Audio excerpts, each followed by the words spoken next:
Dr. M.P. Narayanan, Dr. Ravi Gupta, Dr. Jadhav, Professor Pillai, Professor Deepak Pental, other distinguished dignitaries. Rather than sort of giving a keynote address, I thought what might be more useful is to just share certain thoughts related to ICT in education from different perspectives. From the education side, of course, we have already got a lot of food for thought, but also perhaps with a dose from what the thinking is in terms of looking from the chamber perspective or from the industry perspective as well. To begin with, I would like to congratulate Digital Learning. I believe the 50 issues you completed in January, and I think they are doing a yeoman's service in taking forward such an important and critical area of digital learning in all parts of education.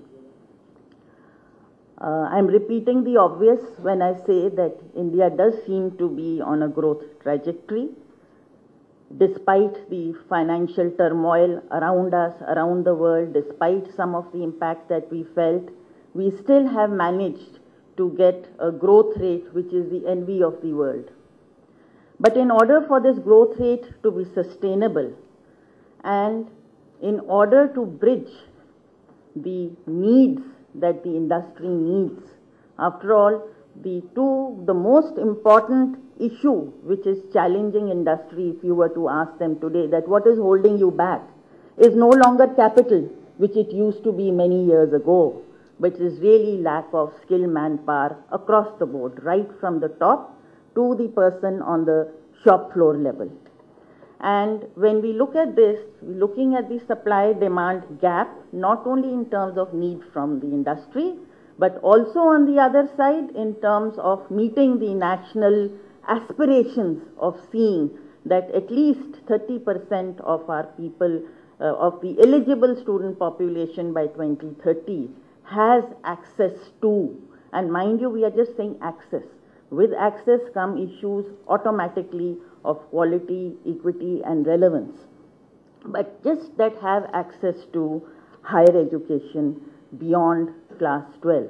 And we are not even at this moment talking about the almost 50-60% dropouts on the way to higher education who need to be looked at differently.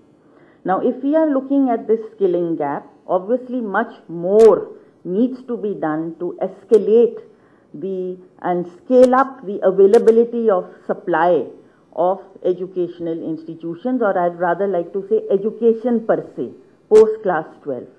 If that is what we are talking about, and just hearing from Deepak Pental ji, even a University of Delhi sort of an institution, which is an institution in itself, and all the challenges that they still face, can we really scale up to the extent where we can meet the aspirations of the industry and of our people? If we have to do that, I think the only route left to us is to look at innovative methods of delivery, and those innovative methods of delivery do include and must include ICT in different formats. If that is what we are looking at, then I think the other thing to note is I strongly believe, just as we have been bemoaning the artificial boundaries that have been created between knowledge, rightly so, I'm very glad that, sir, you pointed out, this agriculture university being different, the technical universities being separate. Knowledge, unfortunately, does not know these boundaries. What is worse is that even within a particular university, for that matter, we have artificial boundaries even between our departments. And taking that forward, now we have created artificial boundaries between what we call face-to-face traditional education and the so-called distance education. And I think this is one area where I would definitely like to congratulate Dr. Pillai, because I was very pleasantly surprised to find that he has been trying to create a sort of seamlessness between the two areas. But having said that, this is just one of those places where this is happening. This needs to happen across the country, across the board. And we need to look at changes in the government policy, if it is required, to enable those of our universities who otherwise are doing a good job to be able to move into distance education in a constructive way. Unfortunately, in the recent past, distance education has acquired a not so happy connotation, perhaps because of the way it has been conceived and delivered. I mean, Pentalji has talked about the Kunjis, in the correspondence course. If that is not the way distance education obviously needs to be delivered. But the point is that this is where ICT can play an important role. And if we look at the challenges when we are looking at how ICT to be implemented in higher education, this would be one of the strongest challenges to be faced. And that is to create the necessary supportive infrastructure when we are talking about crossing distance and time in imparting education through the distance learning mode. And by supportive infrastructure, I mean the kind of content, the kind of delivery mechanism, the kind of evaluation mechanism that would ensure that the quality of the content through distance mode is equivalent to, or almost equivalent to, because nothing can totally replace face-to-face, but almost equivalent to the quality that is being imparted on face-to-face education. And I believe, again, to this audience, one does not have to elaborate on that, but ICT can more than enable us to do that. Along with this supportive infrastructure environment, obviously, would be the issue of content. And the issue of content is important at both levels, whether we are talking about education to be imparted purely through the distance mode or purely even at the classroom level, and ICT being used as an aid.